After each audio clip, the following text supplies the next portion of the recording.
We Have Issues is a weekly podcast full of reviews of comics and oversharing. We use grown-up language to make very childish jokes. You can find the show at wehaveissues.net, as well as anywhere else where average to not too bad podcasts can be found.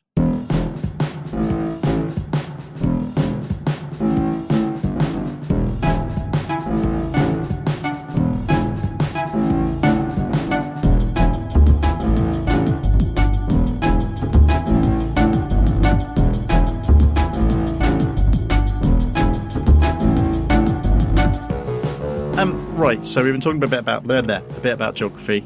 Yeah. We'll stop doing that now. We'll stop talking about voices because there's no need to be insecure. Your voice is fine. It's a safe space here now. Yeah, this is a safe space. We're about to do a podcast. I'm just going to go straight into it. We're about to do a podcast. The podcast is called We Have Issues. It's about comics. We'll talk about comics pretty soon. My name's Nick. I'm Nick. Hello, listener. I'm talking to you right now. We normally ramble a little bit, but we did all of our rambling before the sound checks and stuff. There's loads of stuff about the geography around Southampton. You don't need to worry about that. Unless you live around Southampton, in which case you already know that you don't want to hear more about it. So. And you'll just end up at Charlotte's Place Roundabout anyway. So. Charlotte's Place Roundabout? Everyone ends up there. Is that where everyone ends up? Yeah. When I moved here and I got lost, that's where I ended up all the time. Is that the hotel down the road?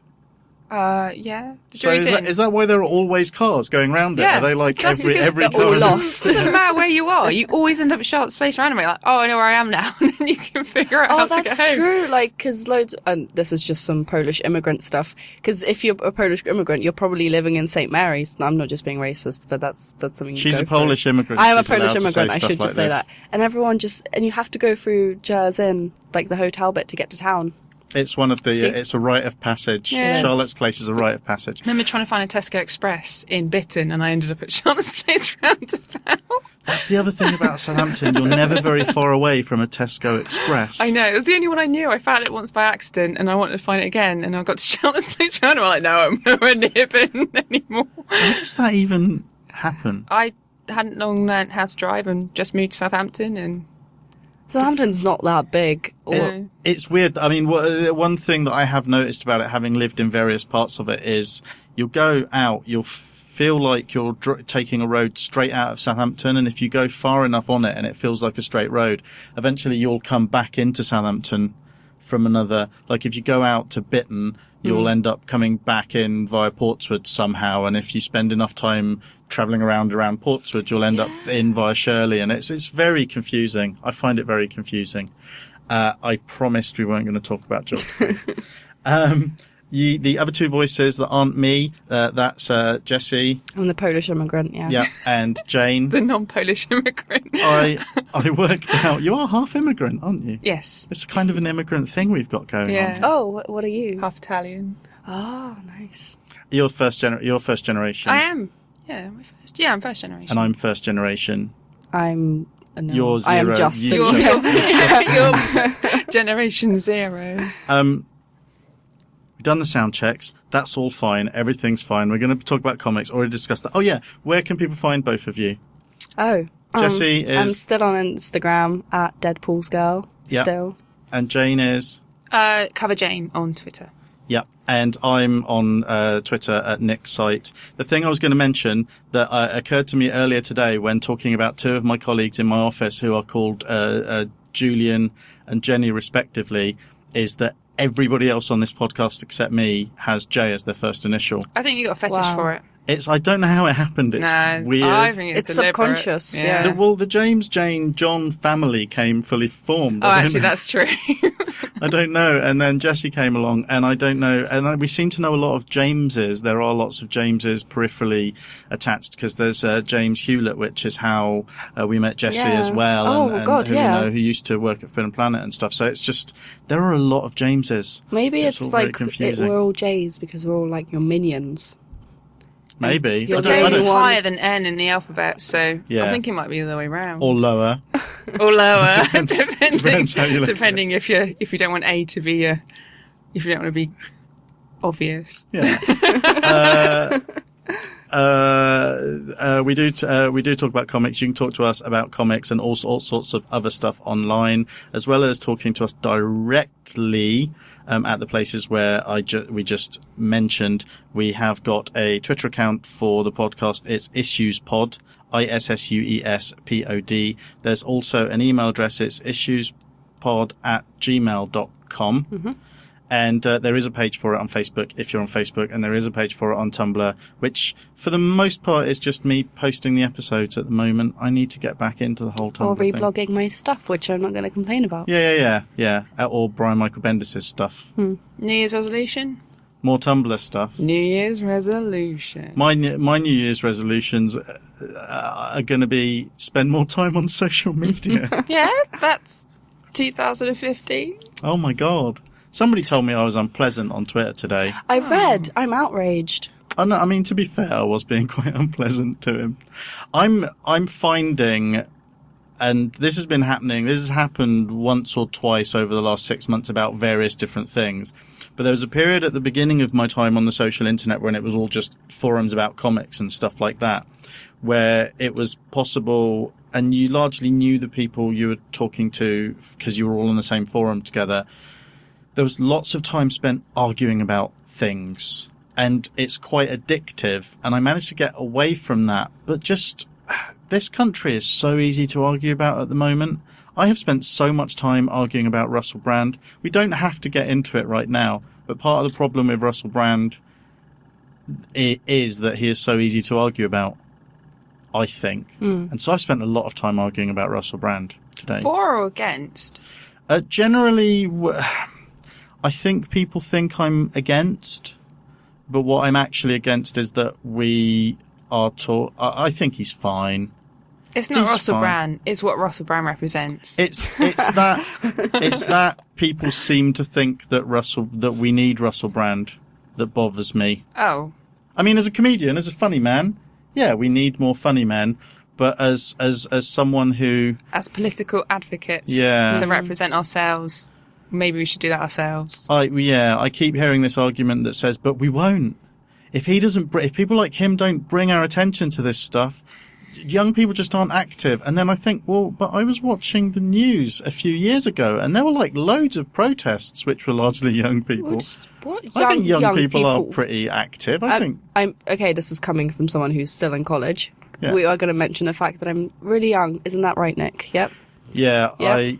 No, Look on his face. I got shamed about this a little bit last week. It's become, the thing is, Jane's kind of a victim of this a little bit. James and I do go on about how Jane won't remember certain things, and with Jessie it's just kind of become even worse.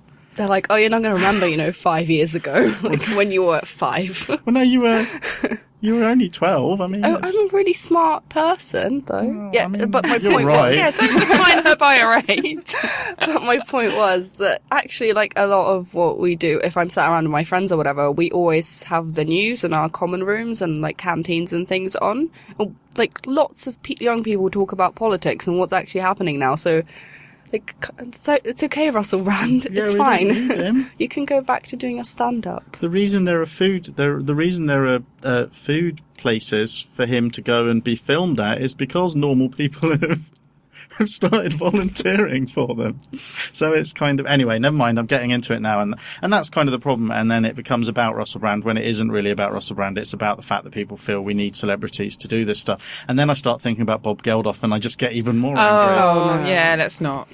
Even my hairdresser is outraged by Bob Geldof. He pisses everyone off. He is. He's not that there's anything wrong being a hairdresser. She's trained to be a doctor, though. Oh.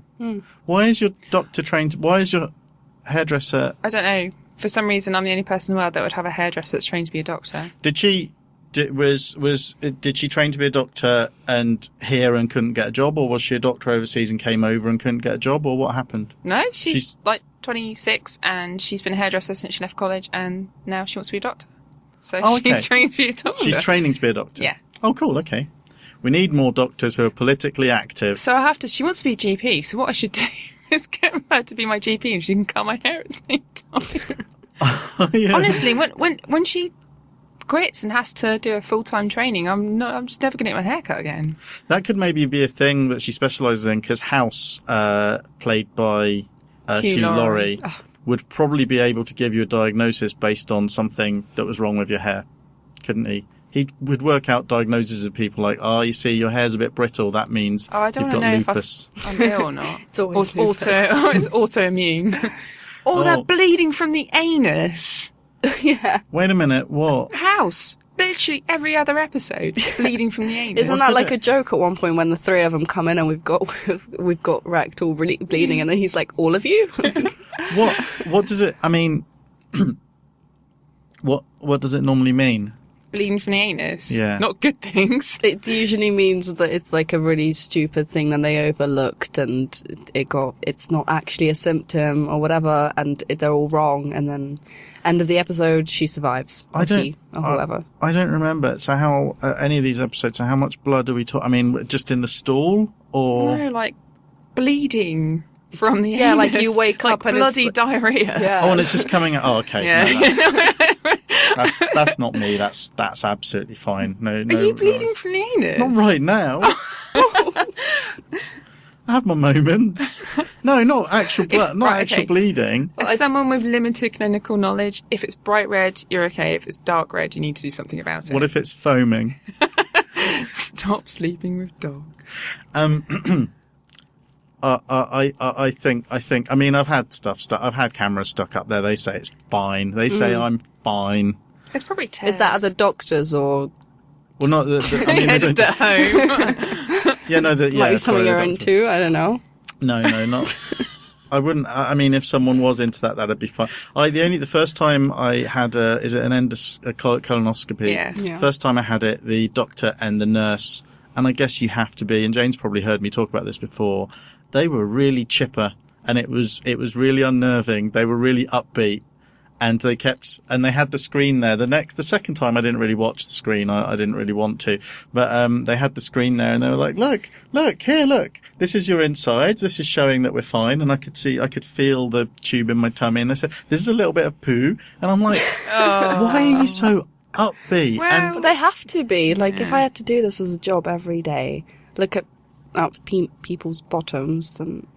The nurse, I guess, had this, there was this moment I couldn't see what was going on because I was on my front, and she was doing something, and then there was this cold liquid on my bottom, and then she giggled and she said, don't worry, it's nothing objectionable, it's just water. And I was like, don't flirt with me, Jesus, what is going on here?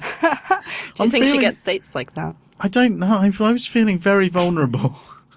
And that's what I'm saying. Do you think that's how she gets them? Yeah. I don't know. It seems a bit sketchy to me. Should we talk about comics? Yeah. I think we should talk about comics. Shall I go first? I've got a few. Mm-hmm. Okay. So, and some of them are quite weird. I'll start with the 2000 AD one. It's the Christmas mega special. It's Prog 2015. They always screw up the numbering for the annual Christmas episode. So what does that mean in terms of resource used? I think these ones they just cobble together in the year that they're being made. They don't use up all of the resources of the year. So half the year's gone? Yeah, well, maybe, yeah. Jessie hasn't... I don't think Jessie's been on any of the podcasts where I've talked about 2000 AD. Traditionally, progs of 2000 AD are made in the year that is on the prog number. Right. And it uses up all the resources of that year, and then it's all beamed forward. So basically, prog, I think we had 1901... we're heading to the 19th century at the moment. Aren't we in 1911? Oh, maybe we are. 1911's gone. Right. They used it up to make 2000 AD. They started asking me really difficult questions about temporal physics and stuff last week, and I'm like, I don't know. We might have killed the joke. Yeah, I'm not a physicist. I don't know. Why aren't you? Everyone is. No, that's a physician. Haven't you watched Everyone's a Interstellar? physician. Everyone, including hairdressers, are physicians. Right, so it's a very big prog.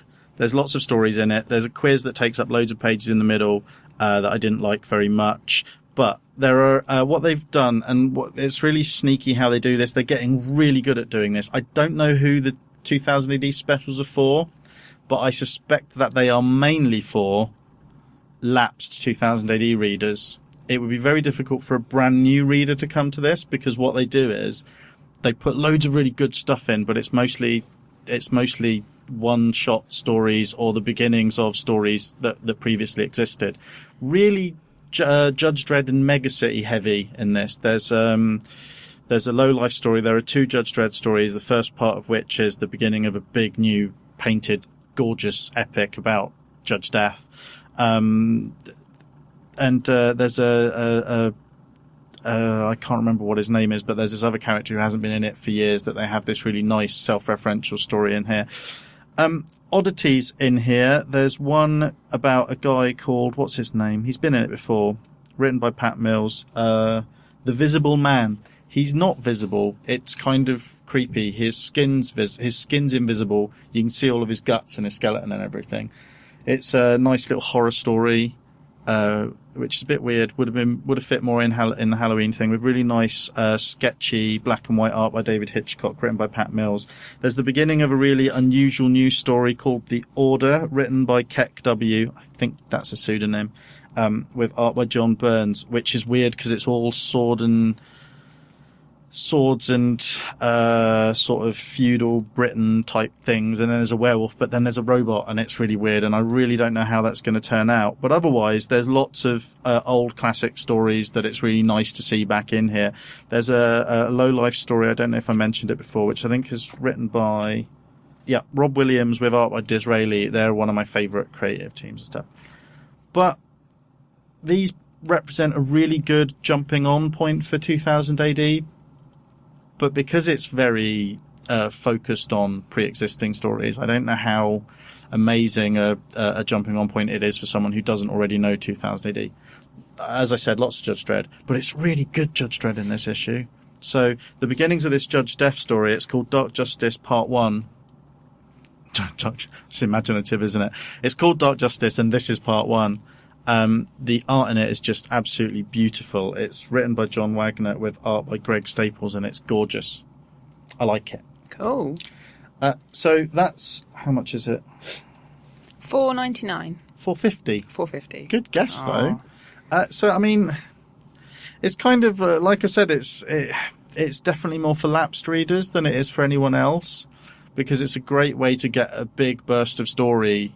But if you already buy 2000 AD, you can't miss this one, because it's got the beginnings of a whole bunch of stories that are going to be in the next issue.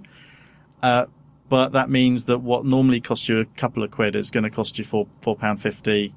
You know, you've got to buy it. You can't avoid it. You get 100 pages though. It's not. Oh, no, it's really nice. Yeah, I like it a lot.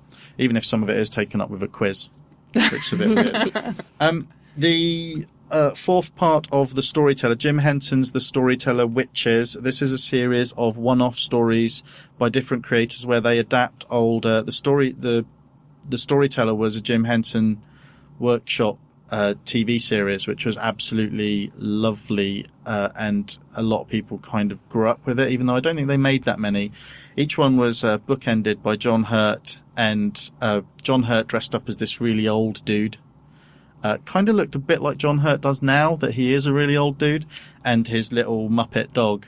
And it'd be him telling his Muppet dog a story, and then they'd go into the story, and the story would be acted out with all of these amazing puppets, and it was lovely.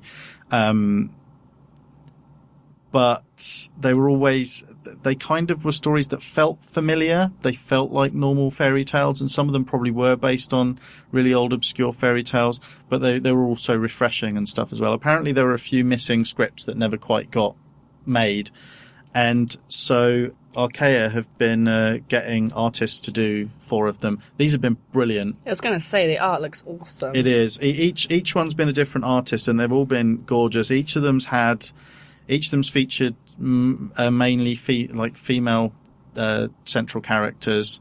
This one is probably the most traditional feeling fairy tale, in that it's got a little girl who lives in a forest, and there's a dark bit of the forest where no one goes, but she's happy, and then her mum dies, and then her dad marries this horrible old woman. She's not old, actually. This horrible woman who's got these 2 horrible daughters, and they plot to send her out when he's away. They plot to send her out into the forest, and then she goes and meets a witch. And it feels really authentically like a fable. Jeff Stokely does a really good job of adapting this story. The art is really gorgeous and detailed, but the layouts, sometimes traditional, they haven't always been in this.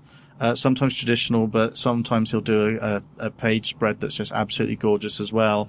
And it veers from beautiful to horrific to... The witch is actually Baba Yaga, who is... kind of a famous, I think, Russian. Yeah, that's yeah. Oh my god, yeah. I was gonna say. Wow. So she turns up in loads of things. I think she turns up in Hellboy and stuff as well. So strange. But it's just really sumptuous and lovely, and everyone who should get their just desserts does. That's not a spoiler to say that about Fairy Tale, is it? Probably not. I don't know. It's good. The whole series has been really good. I think they're going to do a gorgeous hardcover of this series as well, and it'll just be an absolutely lovely gift, I think. But I don't know when it'll be out, so sorry about that. I don't need to open my tablet. I wrote down notes about this one. I got a review copy of a book that's going to be out in February. I won't talk loads about it. It's coming from Image. It's written by Brian Joines and Jay Faerber, and with art by Ilias, Kyriazis and Charlie Kirchoff. It's called Secret Identities, and it's I'm a bit weird when it comes to superhero comics, in that I kind of like the ones we already have, the Marvel and the DC ones, and I like those established universes, but I almost think that most of the new characters, whenever anyone else comes up with characters, whenever any of the other comic companies start coming up with characters, it seems like most of the time they're just basically copies of Marvel and DC's. It feels like those are the universes, and other companies do better when they move away from that a little bit and do unusual things. Having said that, there are a few books that stick out that are really good. Normally they've got a really nice central premise. And in this one, this is about a superhero team, and they're a completely new superhero team for this comic. Can't remember what they're called, and it's on my tablet, so I'm not going to open it up because I'm really bad at looking at comics on my tablet. But basically, it starts with them in the middle of this gigantic fight where the stakes are really high, and this new superhero comes in and helps them, and they invite him to join them, and from there on, the comic goes into being a book exploring the double lives that all of these characters have. There's a bit of intrigue. The new guy has his own agenda, and through his eyes we start to get introduced to the superhero side of the team. They have their base. The first time they met was in Canada, fighting this giant kind of robot humanoid monster, like he's massive. And when they beat him, they ended up setting up their base inside his body, which is still standing. It's kind of all, it's kind of weird. There are so many. They've got like the archetypal characters. They've got their brutish character. They've got their speedster and all of these things. One of the characters is a wisecracker and stuff. The superhero stuff in it is really inventive, and the characters are all really inventive, and the designs on their outfits are all lovely. But it really becomes interesting when you start seeing their double lives, all of the extra things they do. They've all got their secrets, and the secrets all kind of make sense based on what you know about the characters, but are also really interesting, and you turn the page and you're like, oh, well, that's out of the blue. I wouldn't have known that about the character. I literally can't say what any of them are without spoiling like some quite interesting stuff. But all of the characters are really interesting, and I was reading it thinking, this is so inventive and so cool, and I'm really interested in this world. Well, not this world, but these particular characters. The art is this gorgeous, crisp, detailed style that, when it was working best for me, really looked like Disraeli on the book he did last year, Ordinary, which was another really gorgeous book that had loads of characters on each page being introduced. The amount of detail is great, and there's a really kind of funny little gag at Alan Moore's expense, which seems to be how people are really pitching their superhero comics at the moment. Anyway, finally, another book that was kind of out of the blue for me that is on the shelves right now. It's the first part of a 4-part series. It's from Devil's Due Entertainment, so I don't know if every comic shop's going to have it in stock. And it's $4.99, which isn't cheap. It's way over my $3.99 boundary that I normally set. But I kind of figured if it was any good, this is the sort of book that maybe people wouldn't find on their own. So maybe it'd be worth, if I can maybe claim that back on taxes, because it was for the podcast. I basically bought it for the podcast to bring this unusual book to people. It's called Squarriors, which isn't, I really don't think it's a very good title. It's fairly clear from the cover why it's called Squarriors, because it's got a bunch of squirrels wielding weapons. So they're obviously squirrels and warriors. I love it. I could have just bought it for the cover. It's a really nice cover. It's created, written with layouts by Ash Maczko, and with art, letters and colours by Ashley Witter. It's actually quite a nice script, but that all does get kind of overshadowed by the art, which is just absolutely beautiful, fully rendered, really nicely painted art. It starts with this flashback 10 years, and it gives a sense that things are sort of going pear-shaped in our society. It says 1986 in rural Illinois. Yeah, you get the impression that it's kind of the end times. Everything kind of sets that up, and this weird, violent interaction between these two humans happens. And then immediately it cuts to 10 years in the future, where you have basically human civilization seems to have been overgrown. We aren't really around anymore, and it's all just animals. It's not the only book that's about a world that's been taken over by animals that I've read recently, actually. But it's all we quickly cut to a bunch of squirrels, and they move like squirrels, but they're kind of wielding spears and stuff as well. Are they red or grey? Oh yeah, that was my question actually. It's hard to. They're kind of brown. They must be grey.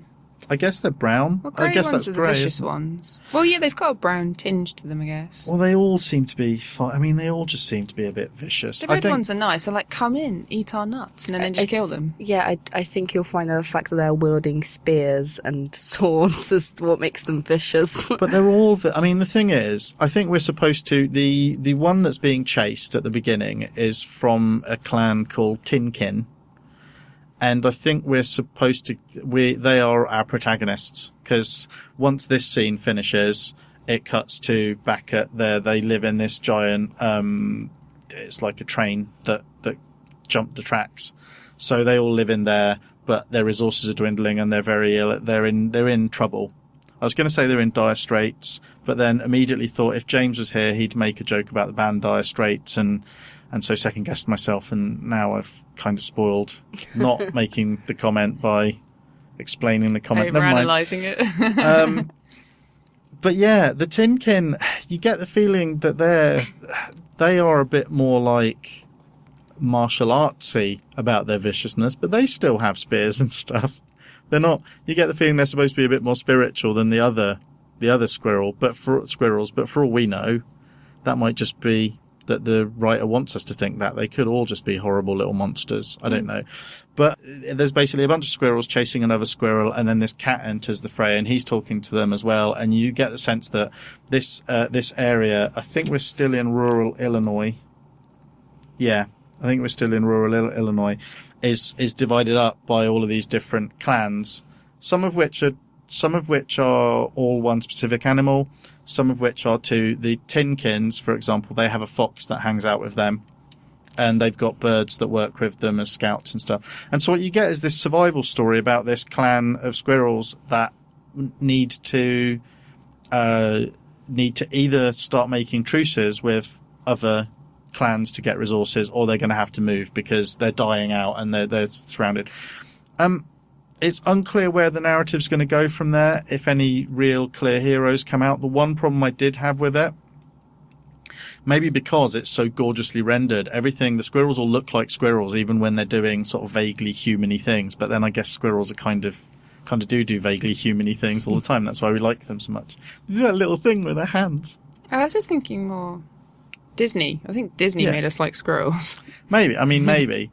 But in some ways, if it was more cartoony, then the artist could give the characters slightly more distinctive characteristics. Yeah, that was going to be my question. Do they look different from each other? I had a bit of trouble keeping track of who was who. Worse than the Planet. Was it the Rise of the Planet? Rise of the Planet of the Apes. Yeah. Probably about the same, and that might be reader comprehension. That might be my fault. I, in fact, actually, it was probably a bit better in the Planet of the Apes comic because it was drawn in line work, and each ape does have very distinctive characteristics. I haven't really noticed any in here, but there are scenes where some of the squirrels are a bit smaller and not work very well, and having little explaining their dreams and stuff, and they're so cute and pretty. So some of it's got some really violent sequences in. But it's also got some totally beautiful art in it as well.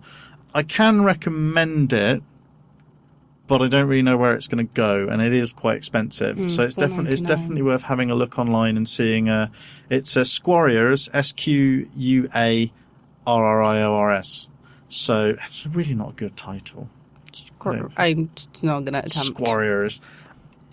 It's definitely worth having a look online. I get the feeling it's one of those sorts of things where people will look at a couple of pages or a couple of images online and think either, God, I have to have that, whatever its flaws are, or will think, no, that looks stupid. I quite liked it though. It's not like Watership Down.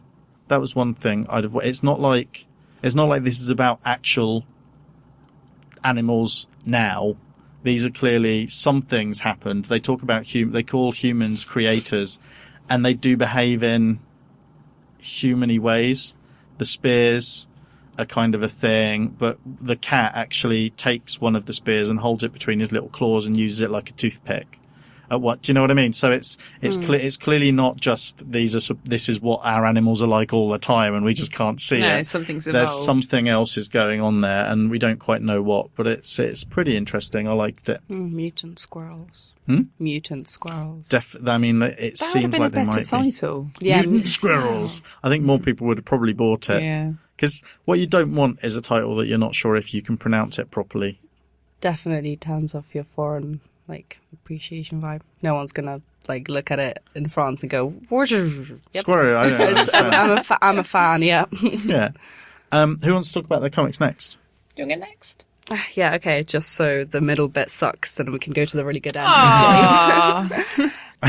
So yeah, my comics. I decided to pick up two of my favourites because I couldn't wait to read them, and I thought it was quite fitting because the trade for The Wicked and the Divine just came out. Well, not just came out, but it came out. So it's quite not recently. the Wicked plus Divine I don't know, Nick, is it? No, it's The Wicked and the Divine. I was Yeah. being silly about the It's all design on the cover. It's a very pretty cover. It is a really pretty cover. Yeah, it's a really pretty cover. It's issue 6. It's $3.50 as usual. I think it stayed the same. Yeah, I think so. It's Mr. Gillen and Mr. McKelvie, who I love. I'm going to be really you polite. really love them, don't you? I really do like love the them. formal titles. I don't think they listen. It's fine. You don't have to be polite about them. They liked my photos on Tumblr. Did they? Yes. Were they photos that were supportive of them though? Well, I dressed up as Lucifer, so you know. Anyway, this comic. So it's issue 6, and it's sort of the beginning of a new arc. Can't really say much about it because this is like the beginning of the new sort of bit. It's happened after quite a significant event. Right. And I know that I don't know if you've read so far. No, I haven't. Then yeah, I'm about 3 issues behind. Yeah, Which is why so you're being really behind. careful. Yeah, so I'm going to be really careful, and I also don't want to spoil it for the listener. So I'm just going to talk about quite generally what's in it. For those of you who don't know, Wicked and Divine is about sort of gods that are reborn every sort of, I don't know how many years, as like superstars or whatever, rock stars, and they're reborn as different people. And it's like a whole order of gods sort of thing. And the story centers around a young girl in London, Laura, who's absolutely in love with all of them. She wants to be one of them, and that is her. She's just screw A levels. She wants to be a god, pretty much. Sounds reasonable. Sounds Yeah, about sounds right, reasonable. And to be fair, Laura's so well written, and there is a bit in the and this bit sort of centers around her dealing with sort of some developments in her life. And there is a bit where she just gets home and her mum's like, you can talk to me about it. And it's quite interesting because she does a thing where she's like, I wish I could. And there's a sort of like a page where she says what she wants to say, but she doesn't say it to her mum. There's sort of like different Lauras just like screaming at each other because she doesn't know what she's feeling. She doesn't know, and then ends up going upstairs and not really talking to her mum about it. And Laura's written so well and so believable, I guess, because I'm like a 17-year-old and I'm like, yeah, I'm a bit like that. But she, Kieron Gillen doesn't really write her as a, oh yeah, this is what 17-year-olds must be like. He doesn't look down on it. It's not very condescending either, which is really nice. It's really refreshing. It treats young people as adults almost, which is nice. Although she's still quite naive and stupid in my opinion. But it's a part of her charm. Yeah, okay. This issue introduces another god, which we haven't encountered before. And I can't really say much about him. But he's quite a colourful character. He's on the cover. And the issue just sort of ends with them meeting and deciding sort of what to do next. And Laura is going to take some steps forward to realise her goals, because she's become quite a known character in the God world.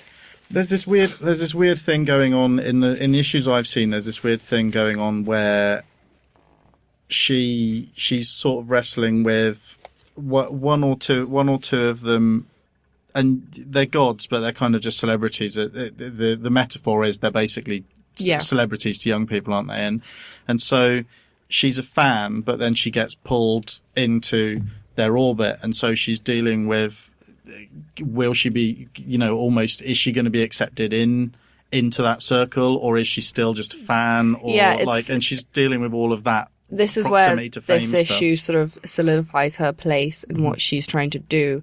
Even though she was like this super fan going to all their gigs and everything, this is where she's like, okay, but what am I going to do? What am I doing with myself?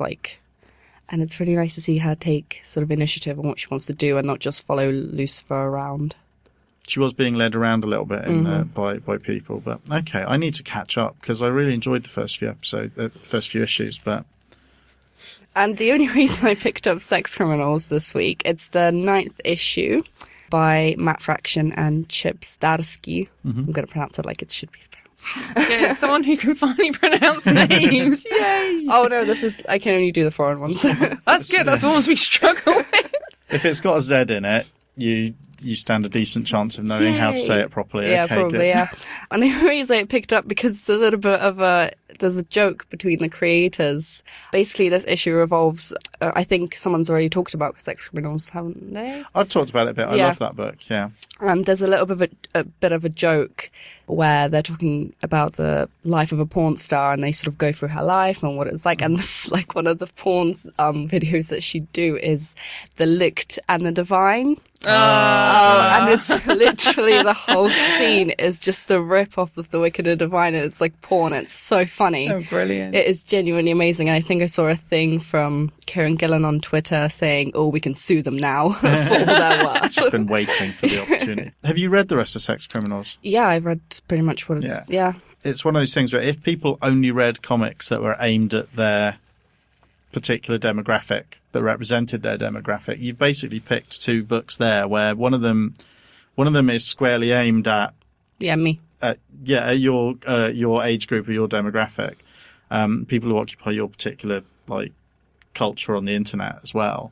And Sex Criminals is kind of about, at times, although it's quite bawdy and rude and silly, a lot of the time it's about mature relationships, like people who've been in lots of difficult relationships, and it's a much more kind of 30-something-y book. I've read stuff in there where I thought, wow, I've never seen anyone quite capture that in a comic before. Yeah. I find this quite interesting because it does talk about sex all the time, but to a young person, sex is a lot of different things. It's exciting, or it's supposed to be this, or it's supposed to be that, and this is quite. It's almost as if it's safe to read about sex in this. It's so normal. Like, all the jokes in this, it's like there's no boundaries. It's all broken and it's all fine.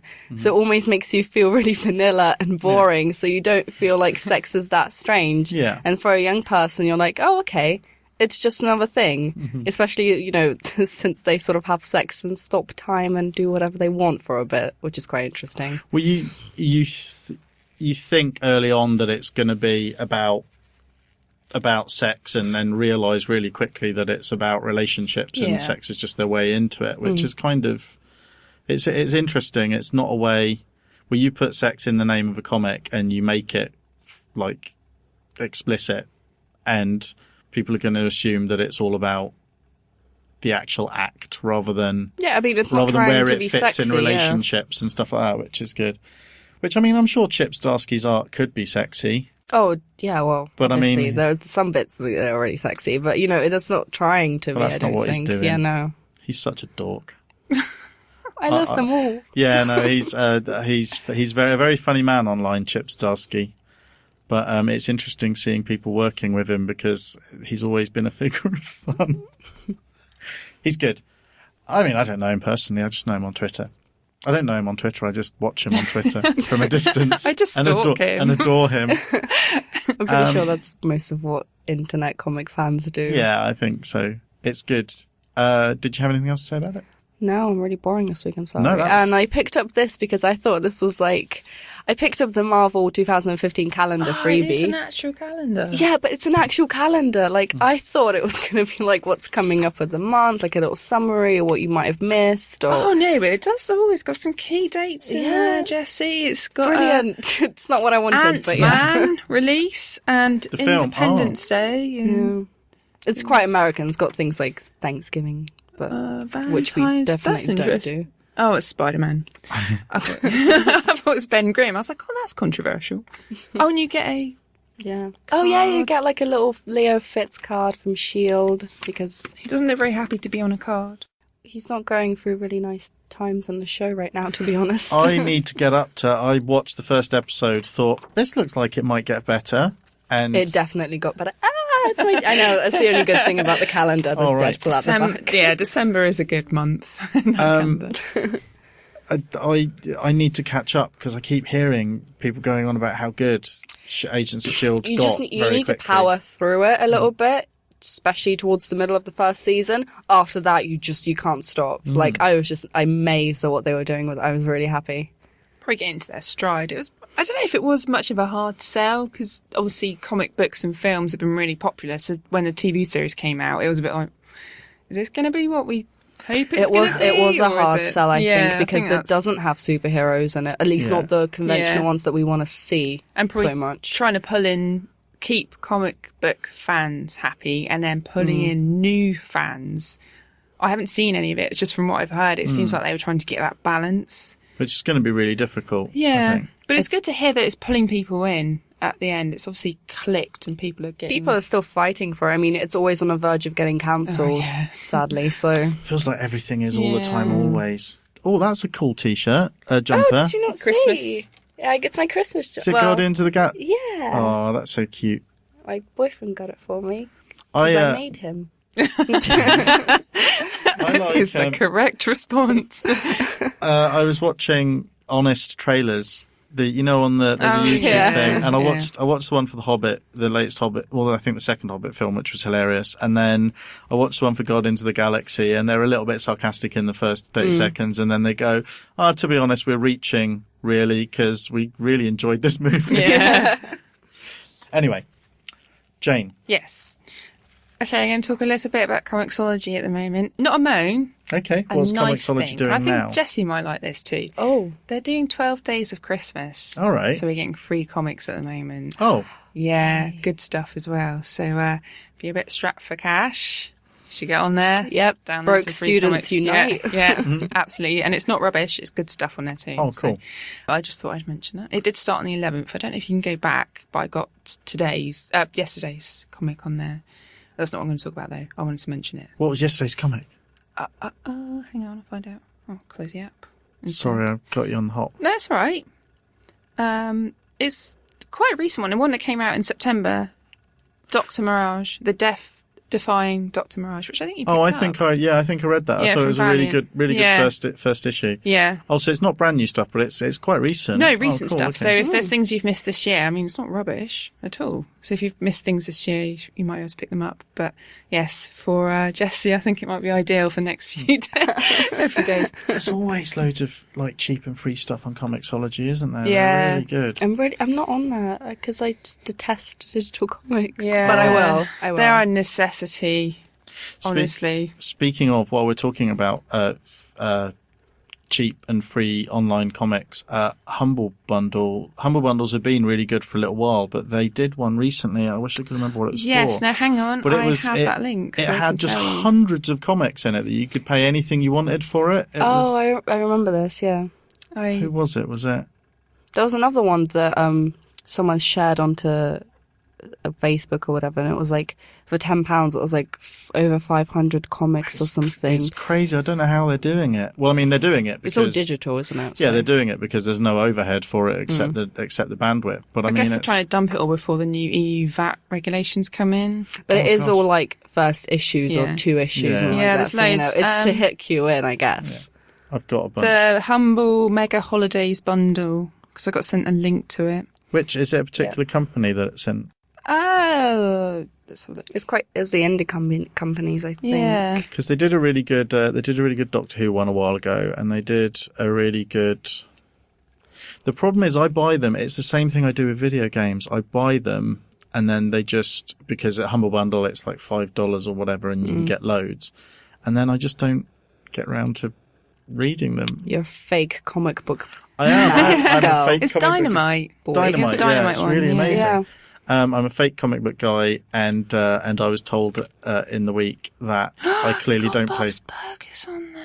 It's got what? Bob's Burgers. Oh, I didn't even know that was a comic I love until it. yesterday. Bob's Burgers. it's on. I saw it on the shelf at FP as well. So, I got told that I clearly don't play video games the other week by someone as well. I seem to get into a lot of arguments. And they decide you're fake. Yeah. So what did you get? I did get Rumble, which is an Image comic, and it's the co-creators are John Arcudi and James Harren, and the colour, which is what I think a lot of people have been picking up on, is by Dave Stewart. It's a pretty looking book. I saw it on the shelf. Anything with his colours, instantly amazing. But the thing that makes this book really good too is the narrative, and the art's just incredible. We start off in a bar with the bartender moaning about his girlfriend and how she likes army guys, and he's wondering if she should join the army, to his one customer who doesn't seem to be that fussed. It's a very normal interaction. There's nothing out of the ordinary apart from the old boy, his only customer, is a bit sneaky as I think his name's, is it Danny or Johnny or something I'm going to stop saying E. Bobby. Bobby. I got the E right, yeah. Bobby's the bartender. He's a little naive, and he's trying to ask this customer Rufus to sort of pay up his tab, and he kind of just slips him a bit of paper, yeah, and says, "Give this to your boss," and that will get things. Oh no, sorry, Rufus is his boss. Yeah, he says, right. show this to Rufus, and it will square things with him, and it's just this bit of paper. And you think, oh, maybe he's just having Bobby on.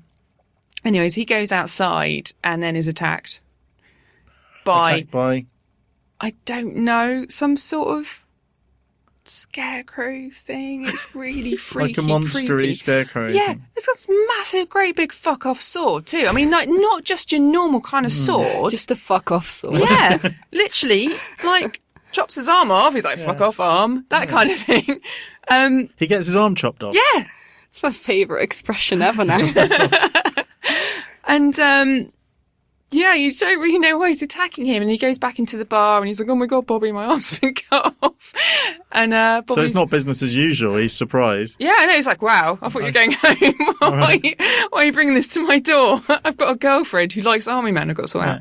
And things get really weird. And Bobby attacks the Scarecrow Man, and it is just all kinds of weird after that. There are creatures not of this universe that appear but have the sarcasm of this universe. All right. It's brilliantly written. It's just, I don't know where it's going to go. You don't really know what it's about. It's just about this sword.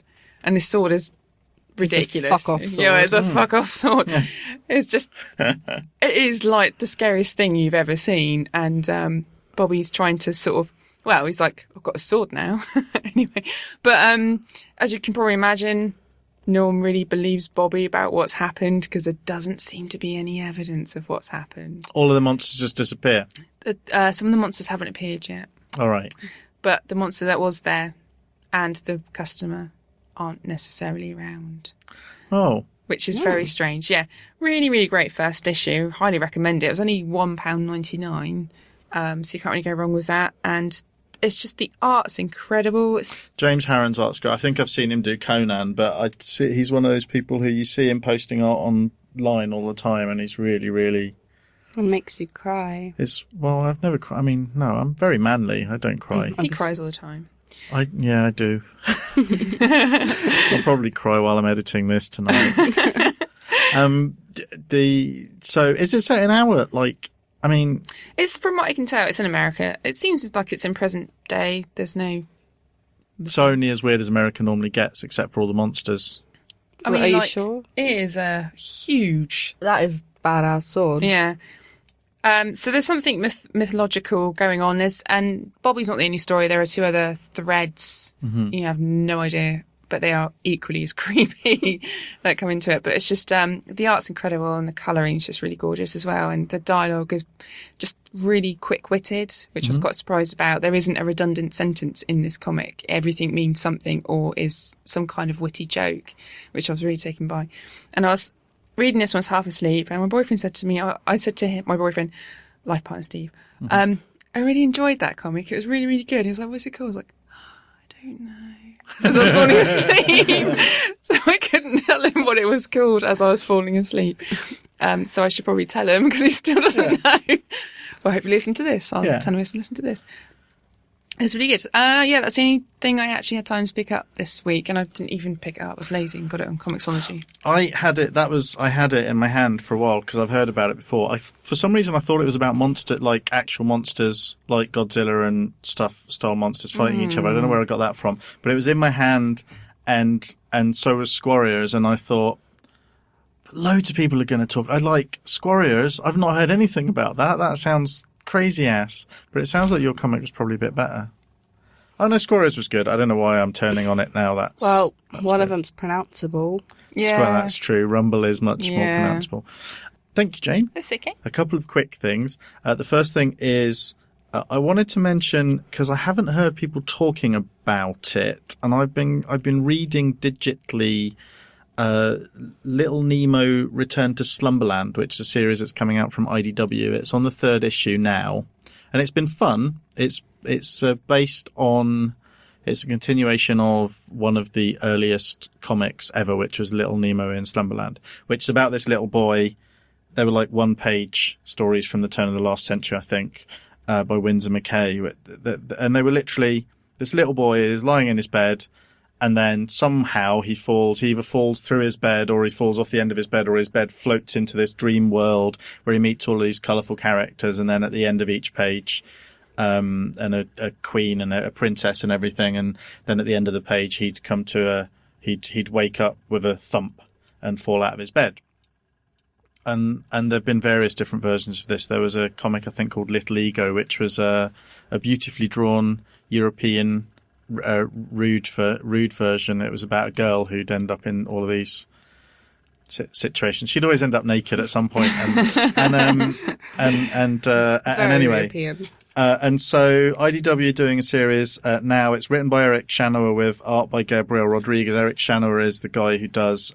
He's done historical comics about the Trojan War and stuff like that. His art's amazing, but he only writes this, and he's done lots of Marvel's Wizard of Oz comics and stuff like that. Gabriel Rodriguez's art is amazing. It's very like the original comics, which still look good even today. But it's very crisp and it's beautiful. And I haven't heard people talking about it. And and it's so whimsical and lovely, and I can see it being a little bit flighty for most people. But the most recent issue was just amazing. They go to this castle that's like an Escher. Everything in it's like an Escher painting, and they go upstairs and they go down a corridor, and as they get nearer, they get smaller. The perspective's all screwy. And there's a sequence of about 3 or 4 double-page spreads where one page is them doing something, and then everything turns upside down, and it's the exact same page, but with them turned upside down and them going through the same thing. It gets like palindromic comic pages, which I've never seen before. And I'm not hearing anyone talking about it. So it's really worth having a look if people can. I think number 3 was on the shelves last week. And we don't really do news, but the calendar that Jessie was talking about has Ms. Marvel on the back, which is written by G. Willow Wilson, and it's really... And if you're not picking it up, you're wrong. It's really good. And she's a really good writer. And I noticed that she was actually one of the people at the Marvel Retreat. I think this is one of the first Marvel Retreats that they do one every year, where there were a few female female creators there. Certainly in the photo, it's one of the first times that there have been women in the photo. But G. Willow Wilson apparently just got Marvel exclusive, which is kind of a big deal for a creator, because it means that they've got kind of a stable job with Marvel for the next few years. And she'll be apparently there's something big in the works for her. More Miss Marvel, please. Other than Miss Marvel. She's carrying on with that, and there's something else, but they won't say what it is. Speculation we don't really do, and I'm not really that interested in, but it is really good because she's really, really good. Ms. Marvel's really good. It's fantastic. So I just wanted to mention that because it's quite cool. We're not turning into Bleeding Cool or anything, don't worry. What was it, Nick? Was it cool? It was cool, but not bleeding cool. Oh. Just normal cool. Just Nick. Just regular Nick, standard. Nick, we have issues cool. Right. I don't think we've got a show next week because Thursday is Christmas Day. Yeah. So, are you guys doing anything nice for Christmas? Yes. Just staying home?